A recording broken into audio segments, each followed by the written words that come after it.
All right, gentlemen, we are leading this episode off with a topic that we've never covered on this podcast before. That's because it's been almost 3 years since the last season of that show was released. Yeah, and that means this podcast was Star Wars only back then. All true. But while that series has been on hiatus since then, some stranger things have happened to us that allow us to talk about it now. That was a real stretch, Dad. You just turned this entire intro segment upside down. Oh, why? See, and again, you said mine was a stretch, and he does that. All right. Well, if you haven't figured it out, we're talking about the Stranger Things trailer. Plus, we'll try to figure out that ending to episode 4 of Moon Knight. I'm still confused. Maybe Sam will help me with that. And celebrate an announcement regarding the production of Obi-Wan Kenobi. This is Tatooine Sons. It's true. All of it. What is the name of the porg on the Millennium Falcon? Force is strong in my family. What do you think his name is? It's a big moment. I am a Jedi, like my father before me. Maybe Turbis? Do or do not. There is no try. Turbis? Pablo, if you're listening to this live stream, that porg's name is now Turbis. It's a good Star Wars name. We're not done yet. These guys recorded an awesome podcast called Tatooine Sons. Everybody was We're not all the way caught up. All the way caught up. We're one episode away. Episode behind. So really quick. I mean, we can't really break down Halo yet because we aren't caught up with everybody else. But I'll start with you, BB Nate. Your reaction in one sentence to Halo so far? It's fine.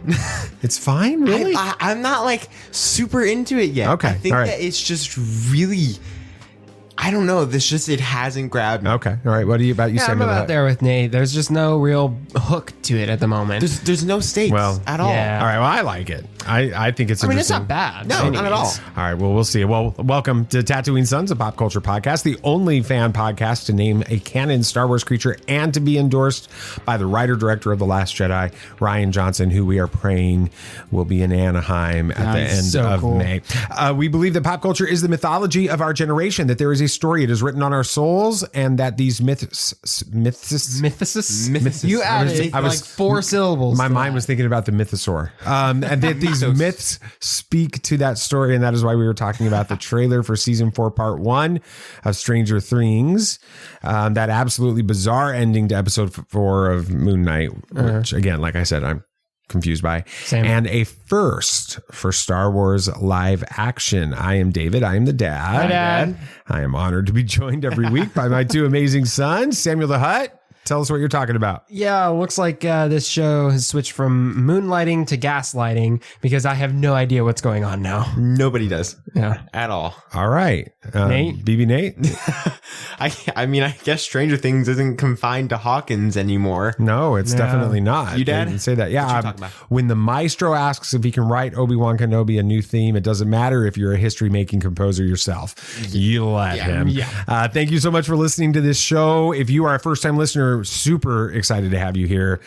Please follow the show on whatever podcast app that you are listening to it on. If you're a returning listener, thank you so much for coming back. We certainly do appreciate it that you subject yourselves to our silliness at least once a week. With that, sometimes twice a week, maybe. Thank you for doing that.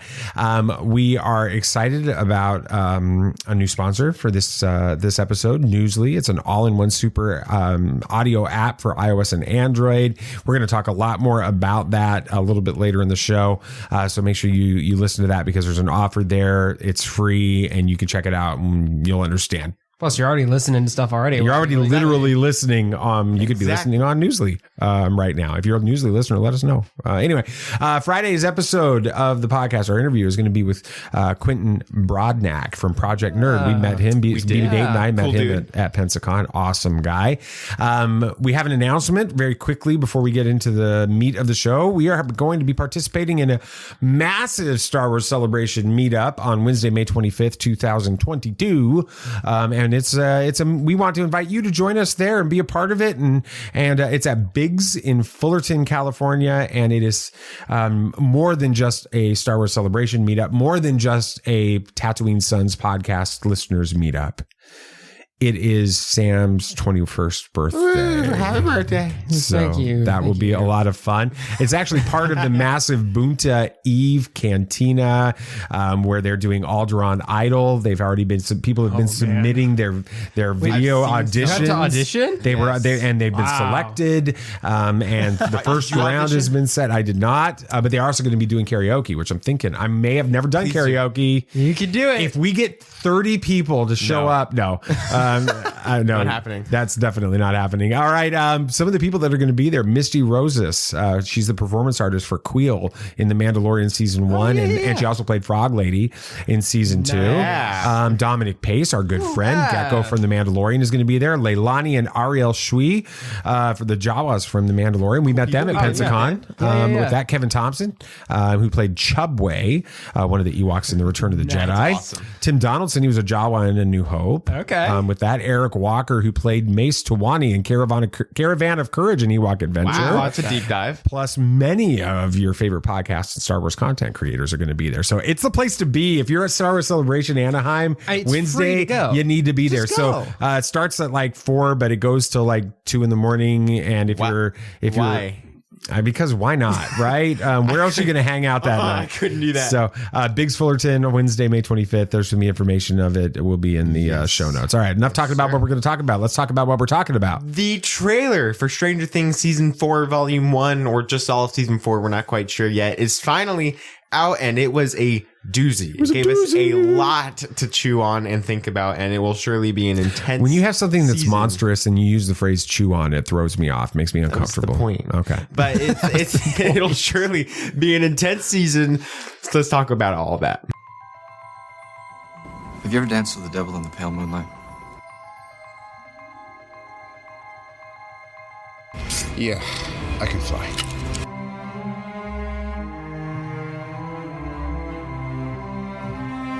I'm here to fight for truth and justice in the American way. The people in this room, which one is A, wearing a spangly outfit, and B, not of use? There's only one God, man. And I'm pretty sure he doesn't dress like that. That man has no limits. That's playing the rock guitar in the underground, under the I'm underworld. watching the rock, the breakdown videos that I watched. Yeah. That's the same guy that's the new DM of the D&D group that they're in. Oh, I thought it was Billy. I kind of got that. I thought for vibe. sure I it thought was would have been Billy. too, but it wasn't. Billy's Okay. dead. Billy's gone. Or And so everything we I'm think. seeing. Oh, some people think that. No, we know people that think that Billy's like the main bad Well, guy. now that I we don't have think they'll go there. the name of the main bad guy, though. All right. Well, All right, trailer rating on 1 to 10 demo bats, because now we have those. Shmuley, you go. You love bats. Anything with bats, you're going to find a way to put a bat in Of here. course. All right, Sam. I'll give it a 9. I Yeah. really liked that trailer, Okay. like a lot. So it got me really excited for this season. Are you serious? Yeah. Dad? Why am I the only person that is not excited? Not that excited about this Because you're season. grumpy. I'm like a 6. I'm like How? I don't get it. I don't understand what's going on. Maybe I don't remember anything from I season don't 3. think you do. So I'm just kind of like, oh yeah, Hopper's in the Soviet Union. I remember that, and that's kind of I'm lost in the trailer. Okay. I've watched it 3 times and I don't get it. Well, I'm like an 8 or so. I'm really excited for this. Okay. But let's talk about a few things I noticed in this trailer and everything. And this is the end, or at least the beginning of the end. We are seeing Every end has a beginning. They say that on the trailer. I know. So Okay. we're seeing some last ditch efforts from characters in this war against the Upside Down. And we are finally introduced to the villain behind it all, or so we think. Vecna. Vecna is a character from D&D, actually, Okay. strangely enough. And he's one of the most popular and dangerous. Vecna really likes eyes for some reasons, and that might explain Creel's, Robert Englund's character, who played Freddy Krueger in Yeah. the original Nightmare on Elm Street. Okay. Lack of eyes, who owns the weird haunted house in this So he owns that weird haunted house. That house. That's his house. They're just bringing in all the 80s scary stuff. Yes. Where'd you get that the villain's name is Vecna? It's all over. It was been confirmed by the Duffer Brothers and all this so it's stuff. it's for sure. Legit. Okay.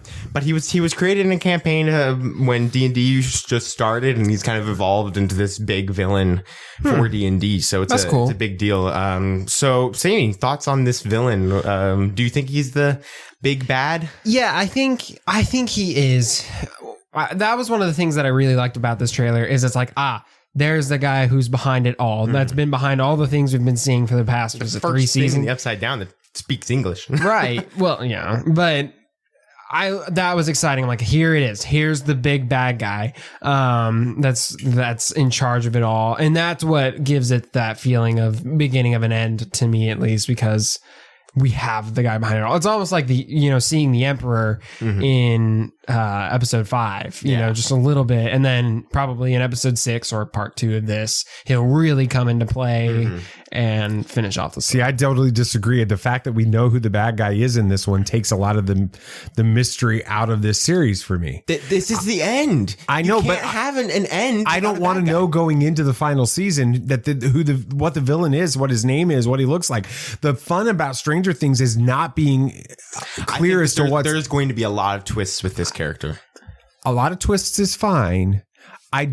For me, Stranger Things is about the mystery of what's going on behind everything, not, there's our bad guy, his name is Vecna and he's from Dungeons and Dragons, and so now we know where this series is going. We were introduced to the villains in the other seasons before too, like the Mind Flayers and the Demogorgons and stuff too. But we didn't understand where things were coming from, that there was like a big entity behind it. Well, we're also making an assumption here that this is the big guy we don't know. All. Okay, we really don't know. Dad, what do you think about this Vecna being all prosthetics and practical effects? This is from the makeup team of Chernobyl. It has the tentacles you see though, that's CGI, but the whole suit and everything from top to bottom. I like that. I like that. Cool. Practical effects when it comes to the makeup and prosthetics people at Hollywood are some of the most gifted artists in the world, and we have, sometimes I feel like movie makers and filmmakers and even TV people have become too reliant on CGI and special effects instead of the fact that these people can make a real individual look like these things. That's one of the things that's so amazing about the Joker in the Batman is that's all prosthetics and Penguin. Those scenes that have come out, the videos come out about that. And so for that to be the case in this, I'm very excited about the that. Duffer Brothers said that they wanted it to be practical because that increases the scariness of the character. Just it being so real. I agree, because you can tell when something's CGI. Yeah, like this is creepy. And maybe I'm just a little bit jaded about CGI now because we've been watching so much of The Flash. But anyway, it gets worse apparently. I've seen videos of later seasons. It gets worse. Okay. Dad, thoughts on the show finally coming to an end soon?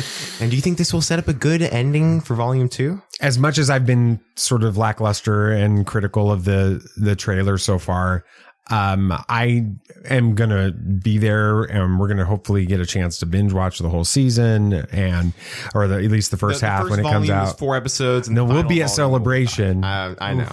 When this comes out. So we may not binge watch it until we get back, and you guys are going to be in Texas for a while. So it may be a while before we do it, but when we do it, I hope we get to watch it all. I'm excited about it. I do think it's time for them to try and wrap this thing all up. I don't think you can keep it going for much longer, but it's a lot of fun. So it's been a fun series.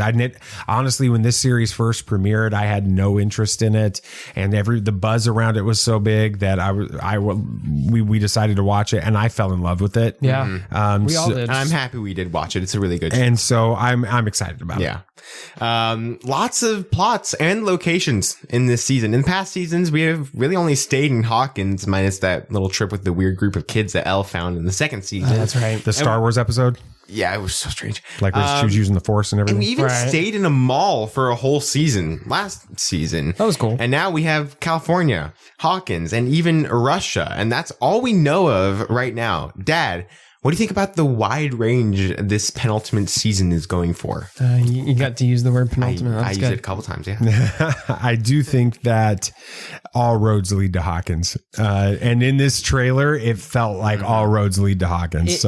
It's the Tatooine of this story, if you think about it. Everything hinges on Hawkins. There's something there, that's for sure. Sam, what do you think is going to happen to Hopper and his time in Russia?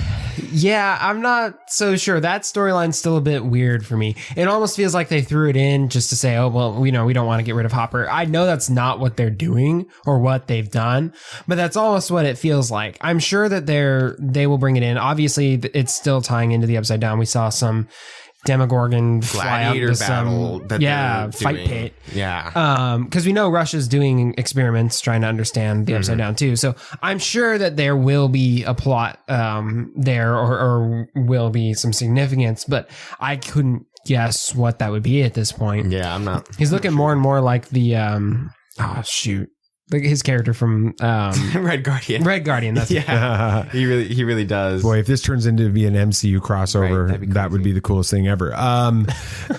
You brought up something earlier when we were just talking earlier today about this trailer, about the theory on New Rockstars, about this is a Soviet plot to try to destroy. Series has been. That's what Eric Voss over at New Rockstars. New Rockstars. So basically, his theory is that this whole series has been the Soviet Union created the Upside Down, or harness the Upside Down, all this as a way to defeat the United States in the Cold War. I love like that idea. I don't know. I want there to be that this world is trying to attack our world, not a military battle. I really want the good old supernatural stuff with Stranger Things is what was so intriguing about it in the first place. And then you just make it this military war. Feels like a really bad cop-out. It's a very generational idea. Dad grew up during the Red Scare and stuff, so he wants Russia to be the big bad guy. You like the grander story. I do. I'm over here like I'm cool with either one of those. I'm okay. I would love to see how this show goes with that. And Eric Voss brought up an amazing point that this season is set in 1986, the year that Chernobyl went off. So that is a big thing. That could be a big deal. And I don't mind. Whatever the Duffer Brothers come up with, I know that they will execute great in this last season because they're very passionate with ending this story right. What if they destroy the Upside Down by melting down Chernobyl? Little Easter egg. The people that did the makeup for this season also did the makeup for the Chernobyl HBO series. Yeah. I've heard a lot about that series. That is... this is a good thing to point out. The scare factor is at a 10 this season. They're going all out this season to scare us. And I think it'll work. We do see Vecna and he looks absolutely terrifying. And we see a young Elle in the Hawkins lab leading some kind of massacre towards the doctors and maybe others. Do you think that is additional footage that they cut from one of the early seasons? No, actually the Duffer Brothers confirmed that was de-aged. Wow. That's some pretty good stuff right there. Really good de-aging. Because it looks just like what she did in the first season. And so we've heard about this before. Well, at least we think we have a mention of the Hawkins massacre. So this might be that, honestly. And we do see in the wall, either it's a cracked tile or it's a rift to the Upside Down. Wow. So there is a lot that's going on. And Sam, what do you think of the Duffer Brothers holding nothing back this season? I'm all for it. I want it to be the epic, scary finale to this series. If you think about it, just as much as the actors have aged with this series so far, so has the audience to an extent too. I mean, when did this first come out? We were in California. So that was good. How many years ago was that? 5 years ago. So we were a bit younger. Now it's 5 years later. We want a more intense show. So I think they can handle that. Yeah. Granted, they can't go full on like TV 14. Well, it'll be TV 14, but like TVMA and stuff, because there are still families watching this. It is ultimately a family show. And that leads really good into my next question. Dad, do you think this choice will drive some viewers away from it, since it did kind of start out as a show that tweens or even younger would get into? I don't. And I think it's because if you're 10, 11, 12 right now, I don't know if you're into Stranger Things. I think that it's like what happened with Rebels. Rebels was a very child driven younger audience driven show, Star Wars Rebels, and it became something much more mature and sophisticated as the audience grew up. The same thing was said about the Clone Wars over the 6-7 seasons with that. And I can attest to it with Young Justice. That started out as a kid's show, and now it's full on TV 14 on HBO Max, and it's grown up in 10 years. There's this apparently there's this methodology that's being used now in these series where they want to grab these younger viewers and then age the show with them, which is what I think is happening with this. People that were 12, 13 when this show came out are now 16, 17, 18 years old. And I think that they're prepared for a big show like this. You're not going to see, like we think about the Davidsons because they're super excited about this. You're not going to see Jet watching this show. No, never. But Jay and Stuart are watching it, and I'll be curious to see where Jack falls. Yeah, on that, because this is something. I mean, Jack's kind of in that in between stage, just like how we do it with the 3 generations. Like we were just talking about the Cold War and everything. It's different to see these different opinions, and he didn't grow up in the time where he would have been watching season 1 and season 2 when they came out. So it's going to be really interesting. Yep. Last question: how do y'all think this season will play out, and how do you think that this series will end? I have no clue. Every season has kind of. It's twisted in a way we haven't expected before. That is one thing that Stranger Things has done very well and very consistently. So I can't say, obviously this first part's going to leave us on a massive cliffhanger 100%. Of some sort. You're just going to get that, which is another reason why I actually appreciate that they're breaking the season up. They're shorter, but it kind of stops that whole binge watching thing. And then everybody's still left on a cliffhanger at the same time. So there's no spoilers for everybody.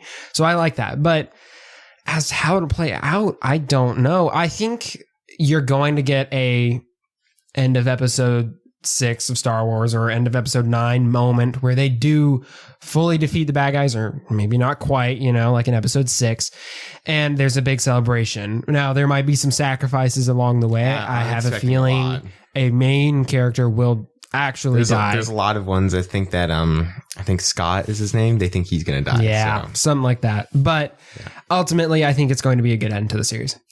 I hope that each season has connected to events in the previous seasons, but they've all felt like their own stories. Yeah, to a large extent. I hope that by the end of this series, the end of this season, that it's this almost Filoni-esque connection where all these things that seemed like they were just loosely connected come together in a really, really sophisticated way. And I love, you were talking about this, Sam. I love the fact that they're giving us the first half of the season and then they're giving us a window of a couple of months, 3 months, whatever. It's like May to July or something. Yes. So it's like 2-3 months. I think it's actually June is when the next we get an opportunity as content creators, podcasts, fans to speculate, talk about it, speculate at. That's one of the things you've never gotten with these Netflix series. They drop an entire season and then you have to talk about the entire season. We're going to be able to be in the middle of this season with a big cliffhanger, hopefully, and a lot of conversation and speculation and headcanon, which will just make it a disaster when it actually comes out because the headcanon will screw everybody. Speculate responsibly, folks. Of course.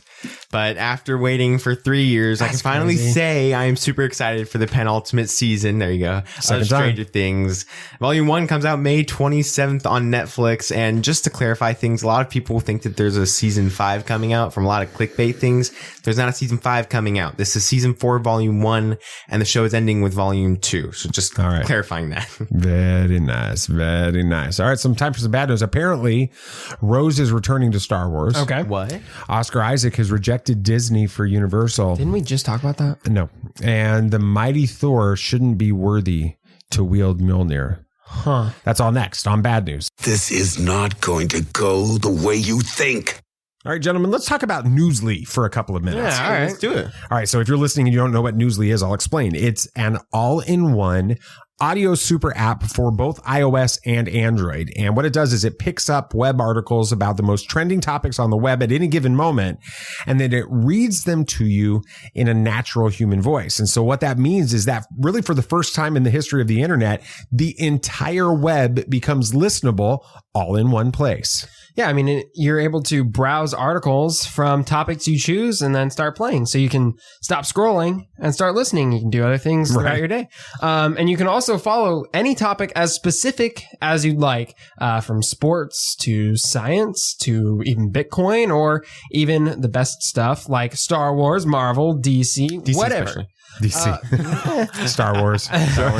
Lord of the Rings. But it'll find you the latest articles on those topics and read them to you out loud. And they have great podcasts on there. They have amazing podcasts on there. Explore the trending podcasts from over 80 countries, and Tatooine Suns is now on there too. So I think they're pretty cool. Have digital radio. Yeah, Tatooine Suns is one of the featured podcasts on Newsly. And it's definitely worth listening to. Which is another reason why it has become my default podcast app. You can try it out too, though. We want you to check it out. So download and use Newsly for free now from www.newsly.me, or just go to the link in the description and use the promo code. It's Tatooine Suns, but it's spelled different. So it's TAT001NES0NS. Just look in the show notes. Just look in the show notes and copy and paste it. Then go to newsly.me and use it, because all of that effort will mean you will get 1 month free premium subscription. And then when you do that, let us know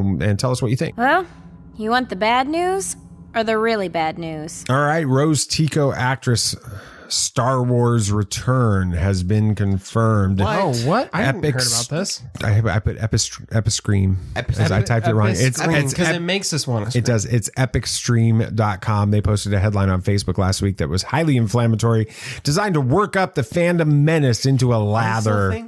Oh, they are. Yeah, absolutely. Get ready for when Ryan Johnson shows up at Celebration. Anyway, the headline suggests that Rose Tico's story is continuing in some type of live action series or film, but the article is only about the announcement that the actress who plays the character, the lovely and brilliant Kelly Marie Tran, will be attending Star Wars Celebration Anaheim as a guest. I knew this was going to happen when I heard that announcement. Absolutely. 100%. I'd be thrilled to see her story continue as Rose, but this headline serves no greater purpose than to stir up controversy, and so I'm giving it a clickbait level 10. That's messed up. All right, Shmuley. Yeah.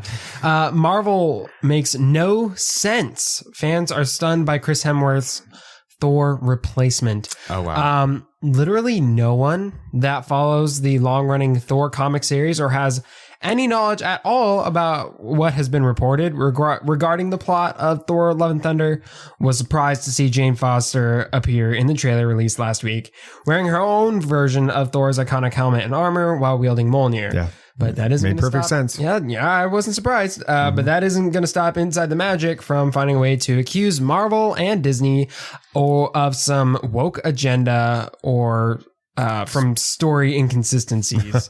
Of course, Jane Foster became Thor in the comics all the way back in 2014. And nobody's really cared about it. And it's not been that big a deal, has it? No, and that story is one that's actually been well received. So this is another attempt to stir up controversy where there is none. It gets a clickbait level of 9. Wow. Yes, this next one, huge news. Marvel's Oscar Isaac ditches Disney for Universal Studios. Oh my gosh, this story, I got to hear this. I know.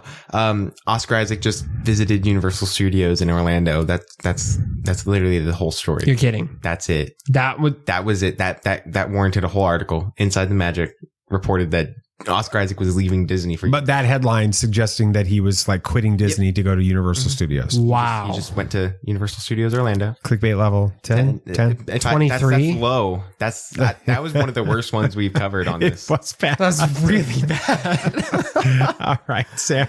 Oh, geez. All right. Well, to say this latest episode of Moon Knight, speaking of Oscar Isaac, was a lot. That would be a gross understatement. From Indiana Jones style you can't use your own words. You wrote this. Yeah, you can write this stuff, but you can't say it. From Indiana Jones style explorations to orcs to... You just threw those orcs in because you wanted to. Yeah, well, I mean, it's my intro. But to whatever that final scene was, we'll talk about it all next. Be on your guard. There are older and fouler things than orcs in isn't the deep places of the world. All right, then, keep your secrets. You're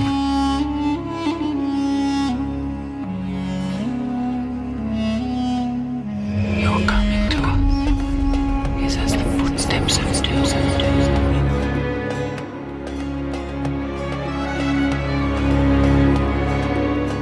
There are many magic rings in this world, Bilbo Baggins, and none of them should be used lightly. So many people, so many actors have played one superhero in a terrible superhero movie and then come back and played an amazing character later. You got Chris Evans, Yeah. Torch, and then obviously Captain America. What are some of the others that we've seen? Ryan Reynolds, Green Lantern, Deadpool. Ben Affleck. Daredevil. Who's the guy, Black Panther? He was also Human Torch and then came back. Michael? No, he wasn't Sam. Chadwick Boseman was not. Not Chadwick. Oh, no. He was in Black Panther. Right, that's what I was meaning. Yeah, Killmonger. Killmonger, yeah. Michael B. Jordan. That guy. Yeah. It's the same thing with Oscar Isaac if you think about it, because Apocalypse was terrible. It was not good. Anyway, go ahead. Yeah, before we go any further, let's get y'all's rating of this episode on a scale of 1 to 10.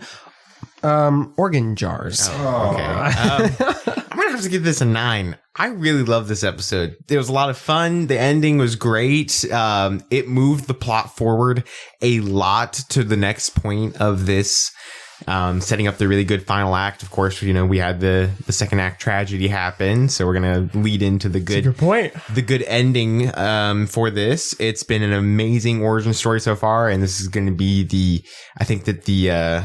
the spark that finally lights what Moon Knight's gonna be in the MCU. So I'm super excited to see what goes on here. Yeah.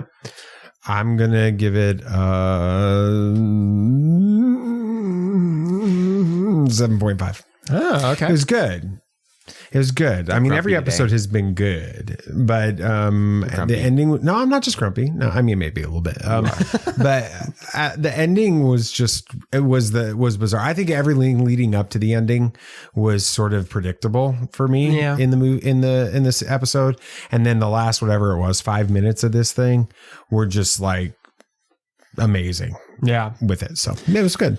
What would you give it? I'll give it an 8.5. I thought it was a lot of fun throughout. And then, like you said, that end scene is really what set this episode apart from. So you thought that the weird mummy corpse thing was going to show up, Dad? You expected that? The weird mummy corpse thing? No. Yeah. Speaking of, that was pretty freaky. I mean, that was arguably one of the most, if not the most intense scene we've gotten in something Marvel before. Oh, absolutely. With that guy like getting dissected on the table. Nate, you kind of brought this up, but what were your thoughts on this scene? Did you like it? Did you not like it? I thought that it fit this series very well. I think that this is going to set the tone of who Moon Knight is. And then, I mean, a lot of people aren't thinking about this. We are seeing Moon Knight again before the end of this year at the Halloween special Werewolf by Night. Right. So, well, you predict that. We haven't had it confirmed. He was introduced in that comic series. He is a big part of it. He's going to make an appearance. He has to. But I think that this is a good way of showing who his character is. Yes, it was the most intense scene we've gotten in the MCU. I don't even think you can say that was bordering on horror. That was really scary for this. Yeah. And so I think that was kind of getting people ready for what Doctor Strange 2 is going to be, because we have gotten reports from multiple people saying that this is going to be the first horror movie set in the MCU. And with Sam Raimi as the director, I'm not surprised. So I'm excited to see how this plays out. I'm sure it fit the series so well. And so I liked it. I thought that it worked really well, and it made this episode super intense, but it also had some fun moments with Steven reacting to it. So it worked really well. It was fun to watch. I mean, this show has moments fun to watch Mom watch it. It was. Yes, that is absolutely true. It was fun for me to watch this because it does remind me of the same experience that I had when I was a little kid watching Indiana Jones and the Temple of Doom, which was crazy. That is intense. Yeah. I remember watching should have been rated R. I remember watching that when I was little. Really but there's that feel. This has got, the archaeology element within this has that Indiana Jones feel, and it felt like Temple of Doom with it. So I appreciated that, and it was fun to watch Mom cringe a little bit, a lot. So, I mean, I think I'm going to, based on your answers, know the answer to this one. But is this sort of thing all right for Marvel? I mean, it is a family franchise if you think about it. After all, yeah, it's a family franchise, but it's not a child franchise. Okay. It's 11, 12-year-old and above franchise. It should be with this. I mean, that'll change to some extent when Miss Marvel comes out. That's true. Miss Marvel is supposed to appeal towards that younger audience. It is the only PG, but everything else has been PG-13 or TV-14. That's true. And so if we're going to follow those rules as being the way that they're rated, then this is okay. There wasn't anything in there that these kids haven't seen on other shows and other things that were in the same rating. And it makes it fun for this. So I was fine with that. Yeah, I thought that it worked well. And I think that the humor that they added into it kept it MCU. If it was just that would have been really intense. So the comedic relief was good. And so I'm super excited to see where they go. Do you guys think this will be contained to this series or go into the larger universe? I mean, we do know that a Deadpool movie is coming, right? Hasn't that been confirmed? Or Deadpool 3? Yeah. And then we're going to probably be getting more Daredevil and stuff too. So what do you guys think about that? I think that this, were you talking like the more kind of adultish content? Just more intense, more edgy. I guess that's a good way of putting it. Yeah. Yeah. No, I do think that this will start branching out. And like we were talking about in the last segment, the MCU has been growing up with its audience. That's a good point.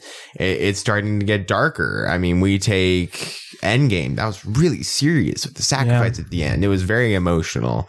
And then now Don't remind me. now we're getting the Daredevil series. Well, at least Echo. That's going to be pretty dark. We know that. So I'm super excited to see how they branch this out. We know Doctor Strange 2 is going to be like that, but I'm not sure that we're going to be getting, I mean, we're getting Blade. That's going to still be PG-13 though. We know that. So I don't think you'll ever get rated R. No, I don't think so. I don't even think with Deadpool 3 we will. I don't either. No, I think especially with the director. They'll back it off just enough to keep it into that PG-13 rating. You're going to see two things happen with these movies. You're going to see the violence and the darkness amp up and push the limit like you did in Batman. Mm-hmm. You'll see that happening in Marvel, but you'll also see the comedic stuff and the humor stuff and the language stuff, and even the level of gore that you've got in the Daredevil stuff. That's going to get back down. And then the Ryan Reynolds, language and sexual humor stuff get toned down enough to be able to pull everything into this kind of this sweet spot of PG-13, TV-14, because that's where the money is. That's where the money is. Yeah. I mean, not to go off track here, but I see news articles come out today talking about, bad weekend for the movie theaters with Northman and Unbearable Weight of Massive Talent. Both of those were rated R movies. You can't expect massive blockbusters from rated R. No. They're rare to see that. Like Joker was the first one to pass $1 billion. Exactly. And even Deadpool, it had a very, an extensive audience. It made a lot of money, but we didn't see it. We haven't seen a single Deadpool movie because we know what the humor is in those. So, yeah. Another big moment in this episode is we find out who killed Layla's father, which, why does that happen so much in stories? You've got, Star Wars and Princess Bride, but it's a trope, it's an easy plot device. Yeah. So. But, Arthur, encounters Layla and explains, Mark killed your father. And obviously that kind of hits her pretty hard because he's been hinting throughout the series that he's hiding something from her. Eventually she finds Mark and starts grilling him like, why did you kill my father? And he explains he didn't kill him, but he also didn't exactly stop it either. Well, he couldn't. He couldn't stop it. He didn't try either. That. He had no chance. He was killed too. He was shot, and then that's when Khonshu revived him and used him as avatar. He said that in the episode. He said, I should have died that day too, but he didn't. So I think that's what we're seeing here. He couldn't have stopped it at that point. So I think that Layla just overreacted. No, I don't think Layla overreacted. I think that, and we'll talk about this in the dad moment in just a minute, but the reality is it's the secrecy of it that causes the weight of the revelation to be so significant in this moment. And, and, you've got Haro, teasing it throughout this, and that creates this thing in her head, with it. But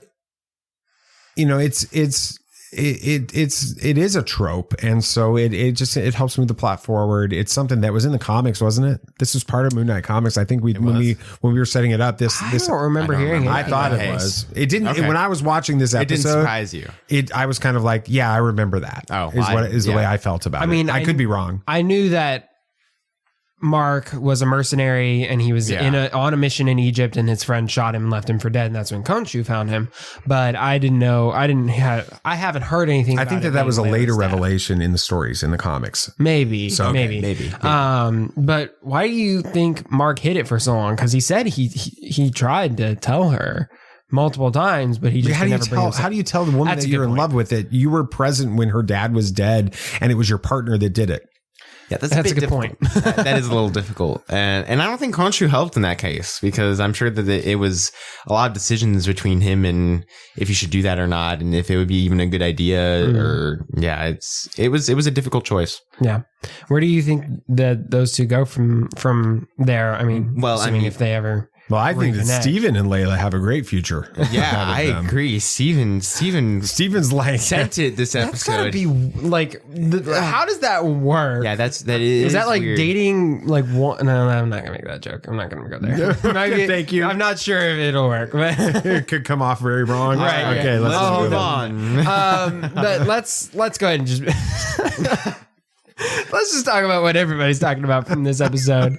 The hippo?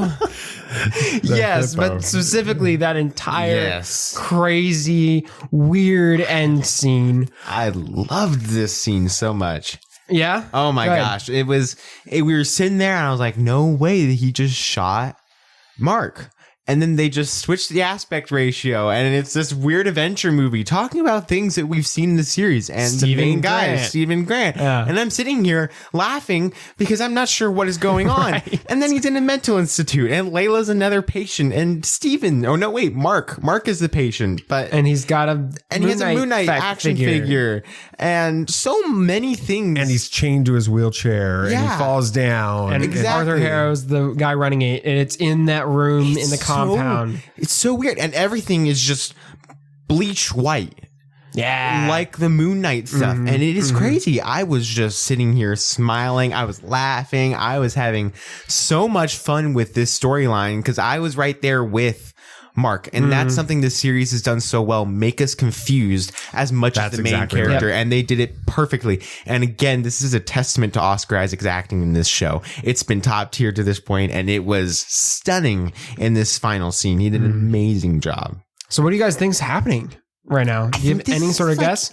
Maybe his brain's last ditch effort, or maybe Khonshu's last ditch effort to save him or keep him alive, or maybe, I don't know. It's really weird because we saw him falling in that pit way farther than that pit should go. Right. So I don't know. It was really weird. Dad? Yeah, I do think that this is like a moment where he's like passing between death and life, and his mind is trying to process everything that's going on. At first, I wondered if everything that had happened previously was actually a delusion.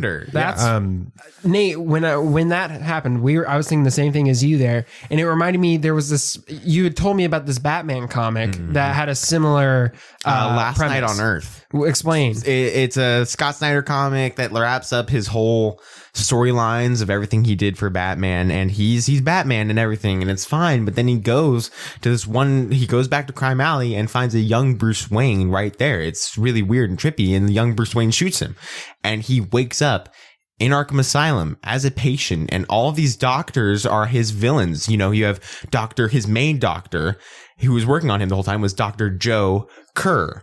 And all of this stuff, and you're wondering what is going on, and you're sitting here like, sounds like an amazing Alfred story. Walks in, and he's like, Bruce, you shot your parents and all this stuff. And he's like explaining to him all this stuff. And so that's what it felt like was going on in this, with it. I don't think that's the case. I think that it's his mind trying to save him. I agree. Or help him wake up or something like that. Yeah, some of the latter events. When he started seeing those personality, like when both Mark and Steven were together again, then I'm like, okay, something more is going on here. Yeah. He's not just some crazy guy in some insane asylum. Yeah. Speaking of, was that the third personality in the sarcophagus? That other sarcophagus? I know that you just brought up sarcophagus, and I just had a big old theory. And because I was thinking back to the first episode when we were when Steven was explaining the sarcophagus to the little girl, who was stuffing trash into the pyramid and everything.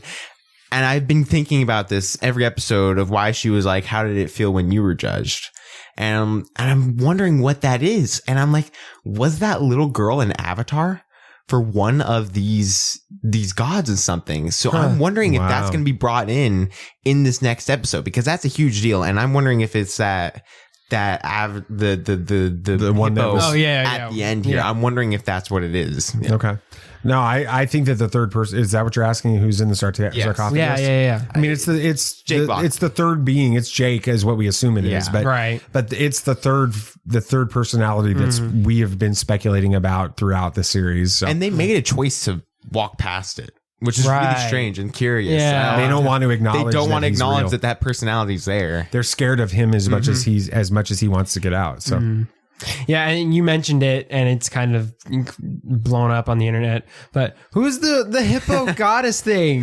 Like, I don't know. I'm just glad we got the hippo goddess. So I some articles have come out, and the goddess that it's based off of is Taweret. I think I'm saying it right. And in Egyptian mythology, she is the god of reproduction and childbirth. I can't really think of any way that connects to the plot unless Layla's like pregnant or something. Ooh, that'd be interesting. That'd be weird. Which could be but possible. I don't know if that's possible because it's not been. They've been apart too long, and I don't think that they would bring it. I don't think they've. Like she had an affair or something like that. And I don't think they've. I think that unless that's why she's so desperate to get the divorce papers signed, is because she's been with somebody else. Ooh, maybe she's got a secret too. They won't go there. I don't think that they would. That doesn't make any sense. But I think that this hippo goddess thing, Taweret, is going to help Mark and Steven get out of that place because she understands what they're going through. But the one thing that was so surprising about it was how normal of a voice she had. None of the other gods have had normal voices. Khonshu is this deep, booming, reverberating voice, and hers was just hello. It was really weird. And always makes me want to go What if that's how?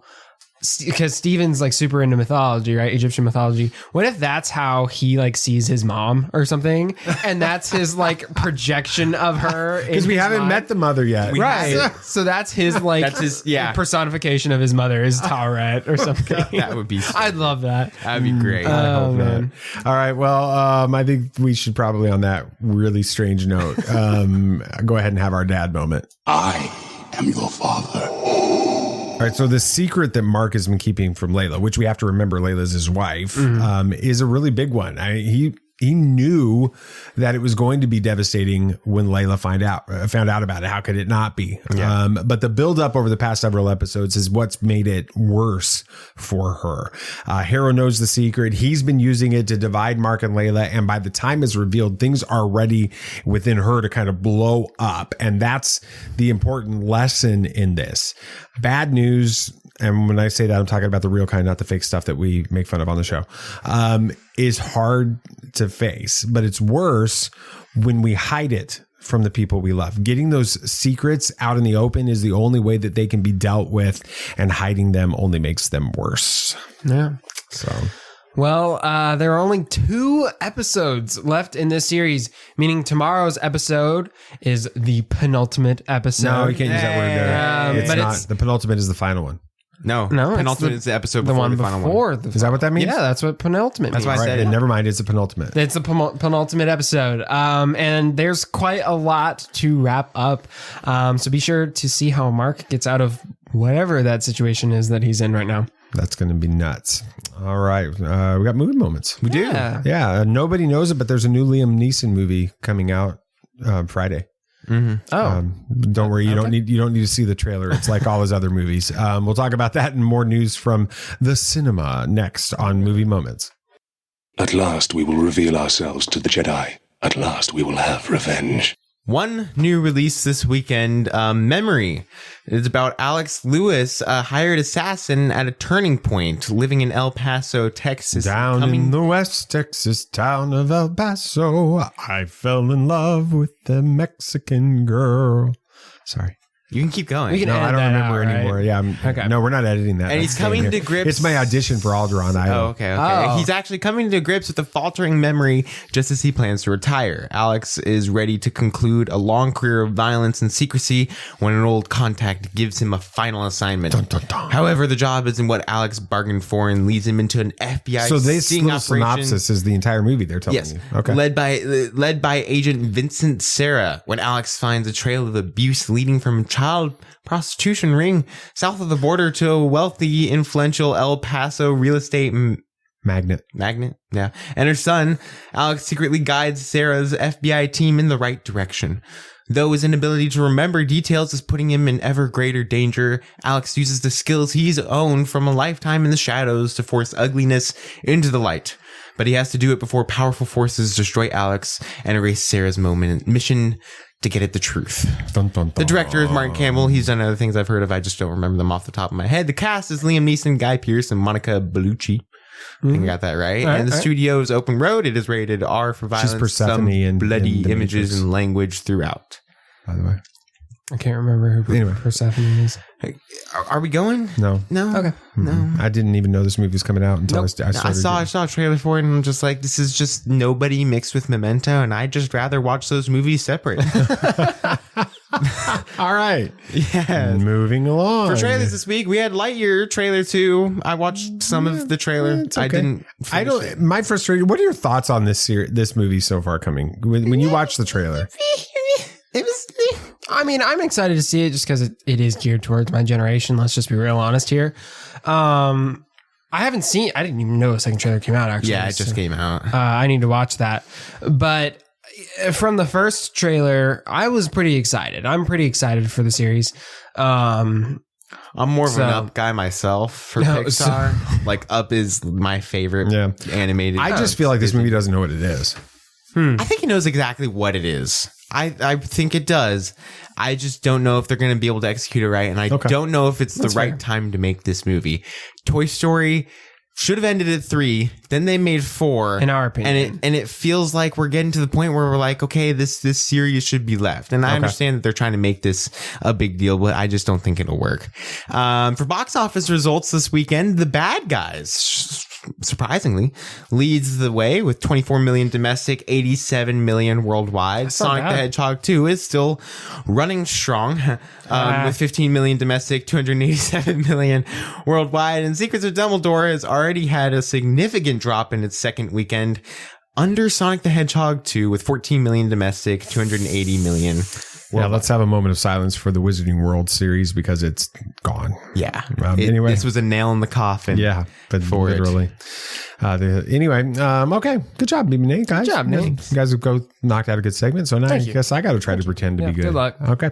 The marketing for Obi-Wan Kenobi is beginning to trickle out. I was hoping it would pick up a little bit more over the weekend. It didn't. So I'd have a little bit more to talk about. But actually, I'm excited about this one because we're just starting to see more promotion images. But Vanity Fair published an article last week that revealed the composer of the series will be Natalie Holt.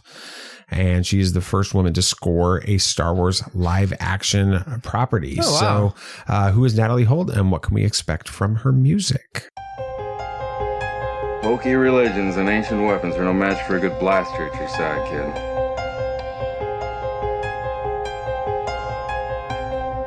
Rebellions are built on hope. Force is with me, and I am with the Force.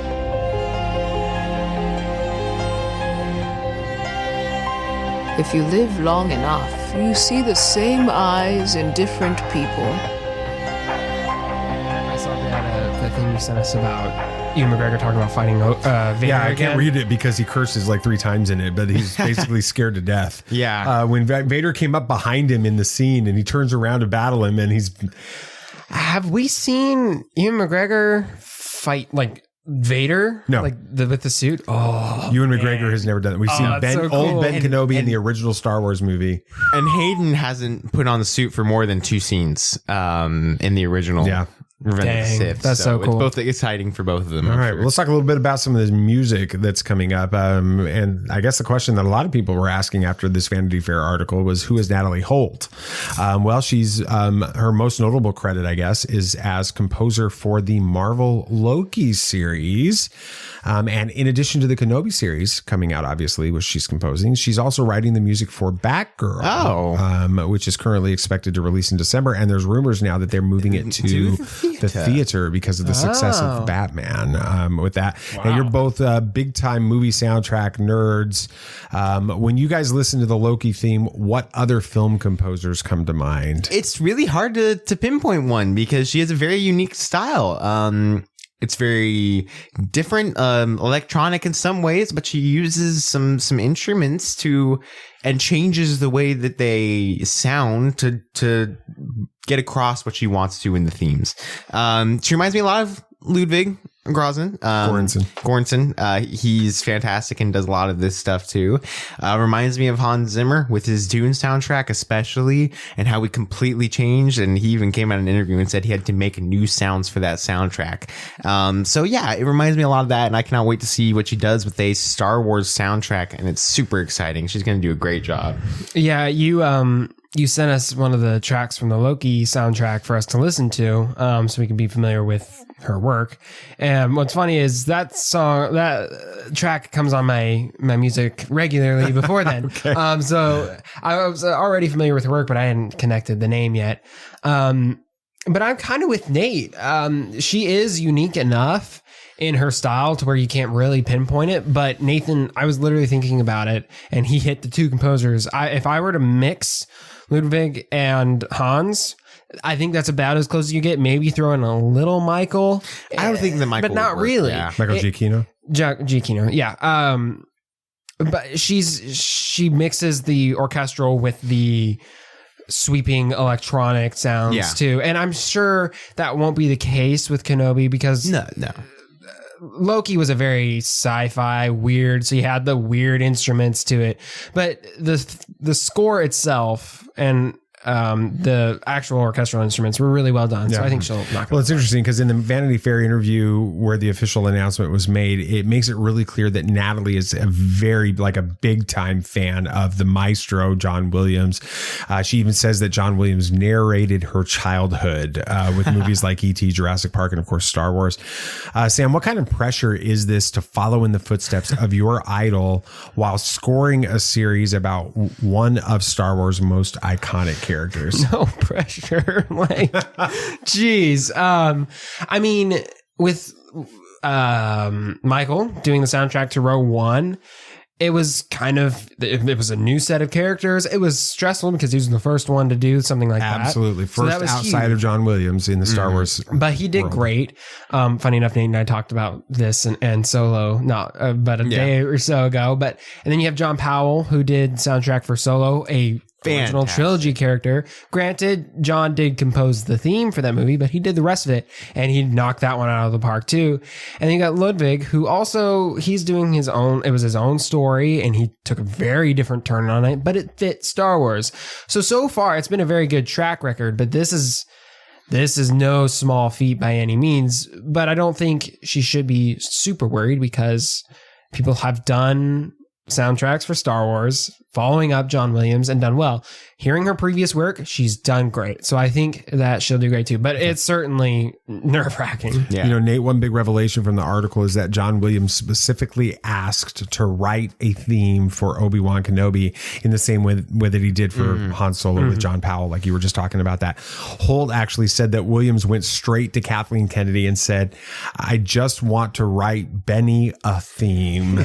He's on a nickname basis with Obi-Wan. It seems like all of the legacy characters have been given an official theme now. Of all of those themes, BB Nate, in Star Wars, which one of those character themes is your favorite? It's hard to choose one. I mean, it honestly is probably a tie between Han Solo, just because John did an amazing job with that, and Princess Leia because of the emotional connection with Carrie Fisher and everything. And that was just really, that I'll always remember them playing her theme, John playing the theme at Celebration 2017 to honor her. So yeah, it's a tie between those two, but John is just a genius. Mr. Williams is great. It's tough to pick right now. I can't even pick up Luke's theme off the top of my head. I can't quite remember it. It's kind of tied into the Force theme. Yeah. It's really difficult to beat the Force theme, just because that is such a integral part of Star Wars. But I think Han's theme fits the character really well. At least the young version of character that we see in Solo. It's bolsterous, it's adventurous, it's big. So I think that one might be my favorite right now, just because I can't pick the Force theme because that's so like. I mean, you can't forget Vader's.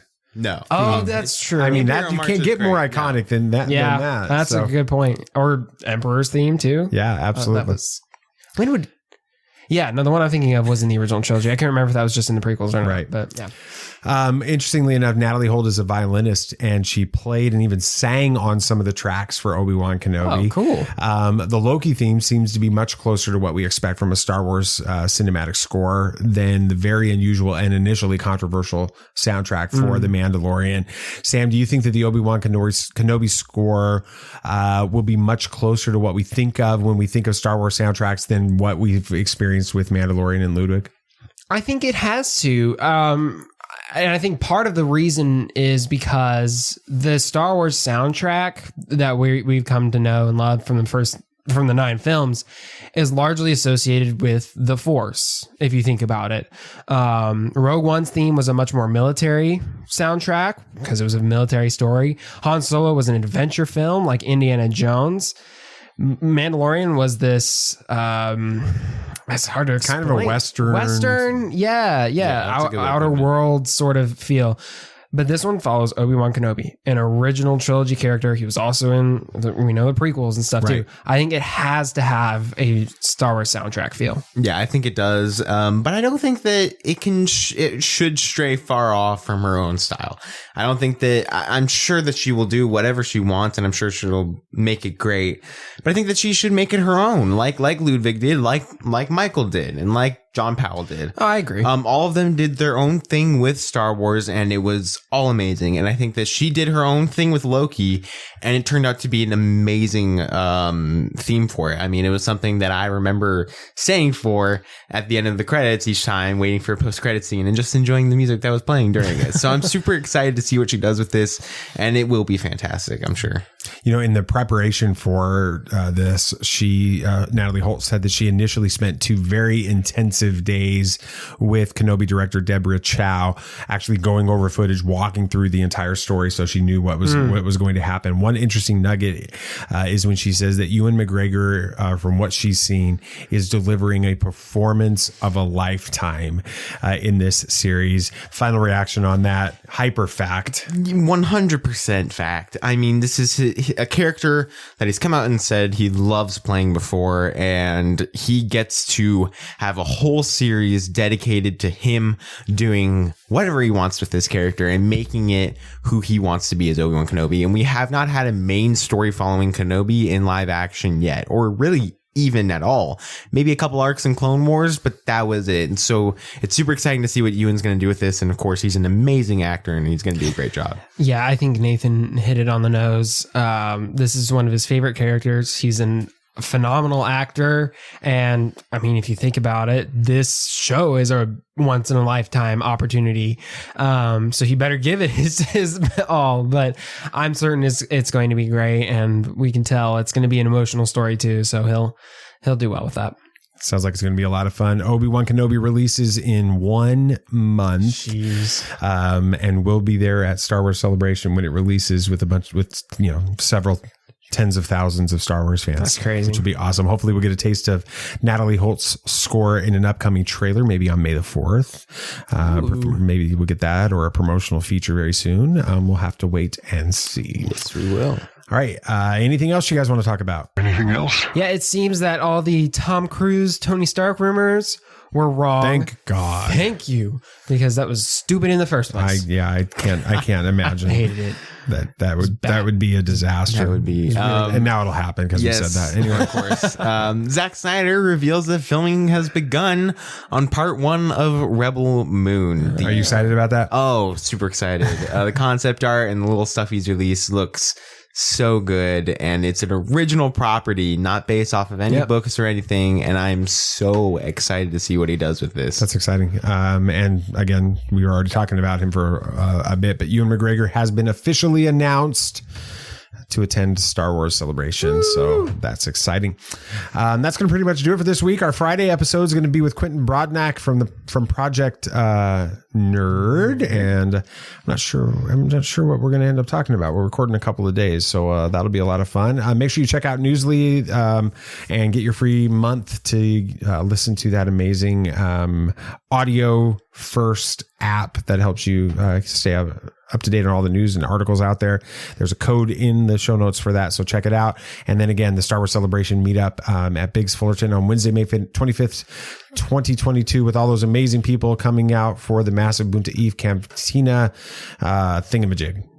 Just come. Shindig? There's like, how many people did you say had already reserved for the Facebook group, the Facebook event? Between going and interested in on Facebook, it's not total. It's like 987. That's crazy. Yeah. And I think about 360 of that are like going. Confirmed. That's still insane. That's going to be a lot of fun. You guys are going to want to be there. So make sure if you're in Celebration in Anaheim, be there for that.